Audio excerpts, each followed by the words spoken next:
Ever since I started watching the CW Flash series, the Flash has been my favourite superhero of all time. While my favourite out of all the Flashes used to be Barry Allen, as I've read many comics, however, Wally West has become my favourite person to take up that mantle. So I thought it would be a good idea to go over what I think is his definitive origin story. The Flash Year 1 Born to Run, written by Mark Waid, illustrated by Greg LaRocque, inked by Jose Martin Jr., lettered by Tim Harkins, coloured by Glenn Whitmore, and edited by Brian Augustin. Okay, I'll admit this title is a mouthful.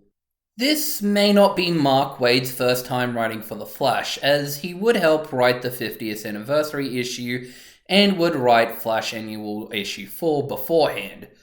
The Born to Run series from issues 62 to 65 is where he would take the reins as writer of the main series, where he would make a huge impact on the Flash mythos and his own career as a writer going forward. So I don't think there's a better place to start. The story begins with Wally and his Flash identity trying to find a bomb placed in an airport by two terrorists, and he has only 3 minutes. Once he finally finds the bomb, he rushes over an airplane to chuck the bomb in the sky, without a single civilian getting caught in the blast. This is a great way to show who Wally West is at this point, where he uses his super speed and his intelligence to save people and stop collateral damage. But I can imagine some new readers wondering, okay, how did Wally West become this great superhero in the first place? There has to be some kind of explanation as to how he got his powers and why he decided to use said powers for the betterment of the people around him. Well, it's a good thing that with the day now saved, Wally bumps into Ira West, his very smart if socially oblivious grandfather. The two decide to make their way to Ira's house, and it's here where we learn about Wally's life through him looking through some old photo books of his family, most of whom he was never super close with, especially his father Rudolph, who was also never close with Wally's grandfather, subtly hinting at the same cycle Wally has with Rudolph. His Aunt Iris and his Uncle Barry were, however, the exceptions to this rule, as they were the ones who he felt truly understood him, especially since Barry Allen was none other than his favourite superhero, the Flash. Here, Wally would start detailing his trip to Central City to see Iris, where his life would unknowingly change forever. When he was 10 years old, Wally was an immature yet energetic child who idolizes his hero, the Flash, and his Aunt Iris, the only person he believes cares for him, as he has a bad relationship with his parents. While he does have a childlike outlook on life, he can be smart at times, and he uses those smarts to help out the Flash, like he does with those criminals by using a fire hydrant to distract them. Once Wally is finally gifted with the same powers as his hero, he does use it to be immature, like any other child would. But while he is a bit of a showboat, he does use those gifts to protect and care for people when he needs to do so. He is also very smart, as he is able to figure out that the person behind the copycat crimes is none other than the Mirror Master, and to make sure the Flash is able to help, leaves a trail of policemen without their hats, a detail introduced earlier. While Wally and the Flash are successful in taking down Mirror Master, Wally's powers start malfunctioning, leading to them finding out that he can't use his powers, in fear that he might lose his life because of them, which leaves him depressed.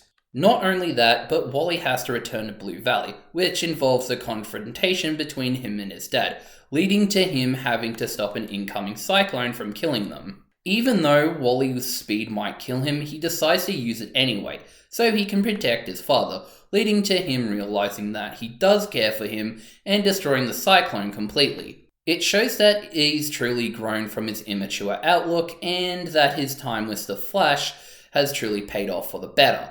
Once the storm is cleared, Wally is able to accept that he does care for his father and leaves their story on a hopeful note that they can make things up in the future. Iris West is definitely the heart of the story. I wasn't a huge fan of her during the Silver Age Flash run, as she was a really one-dimensional annoyance who constantly whined about her boyfriend being late. God, that gag annoyed me. Sorry, I got a little off topic there. However, this story, and many others afterwards, completely changed Iris's character for the better. While she is the cool aunt that is the only one who truly accepts Wally for who he is and lets him do all the cool things Wally wants, like going to the Flash Museum, she is hard on him when she needs to be, by constantly reminding him for his love of his parents throughout the book. She's still compassionate to Wally, and once she leaves him in Blue Valley, her words still echo throughout the rest of the story, helping Wally come to terms with how much he really cares for his father. Barry Allen is also a really interesting character, and I love that throughout the story we get to see him completely through Wally's perspective. So at this time, Wally doesn't know Barry is the Flash, making some of the smaller details alluding to this seem a bit more mysterious. But he really does come off as this lame guy that Wally can't stand, to the point where he falls asleep out of boredom. But once this guy changes into the Flash, he is the coolest guy ever, especially to Wally.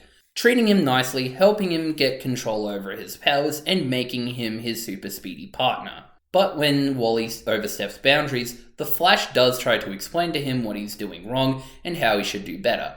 Even if one of the things Flash calls Wally out for does help him figure out Mirror Master's plot. I also really like this conversation between him and Wally, where he tries to explain to him why he can't interfere with Iris's relationship with Barry, reminding Wally that Barry is the kind of guy that needs to grow on him over time. It's just really funny to me because he kind of already is dating Iris, since he's also Barry Allen himself, and Wally doesn't know that. One thing I would have liked to see is Wally realizing that Barry isn't really all too bad of a guy, and that what he does is important, even if it's not as cool as the Flash. I know that some people will take a bit more time to get used to, and the Flash even tells Wally this, like I said, but I think showing Wally start to warm up to this guy a bit before leaving, and maybe saying something like, "Well, Barry, you're no Flash, but if Iris likes you, you can't be all bad," would have been enough for me.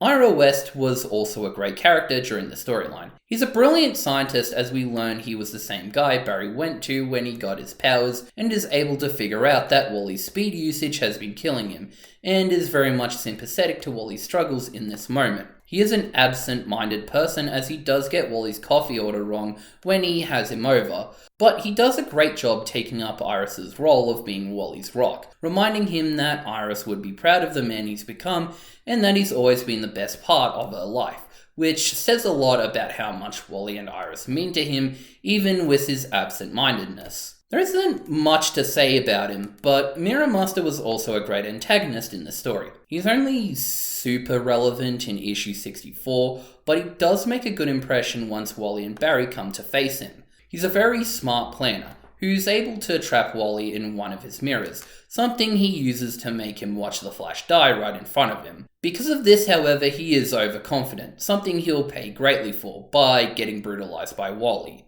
However, one flaw I had with the story is Wally's parents, Mary and Rudolph. They're not particularly bad characters, but we don't see much of them in the story, especially before Wally enters Central City. His parents were described by him as ones that didn't really have any business being in that role, so I would have liked the story to show us that, so there's a bit more of a punch when we actually see his dad come around to him in the last issue. But when we do see Rudolph and Mary, they're not abusive parents, but it's obvious that they struggle understanding Wally on a fundamental level, and when they realize this has caused him to run away, Rudolph does care enough to go looking for him and get him back home, even if it costs him his life.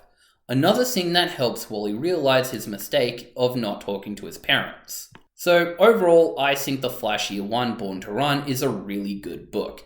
Everything from the writing, the characters, the drama, the art, the colours, and the editing all just clicked for me, and I think any fan of The Flash, or just any comic fans in general, should pick it up if they are interested. But if you're uninterested, check it out anyway. I don't think you'll be disappointed one bit.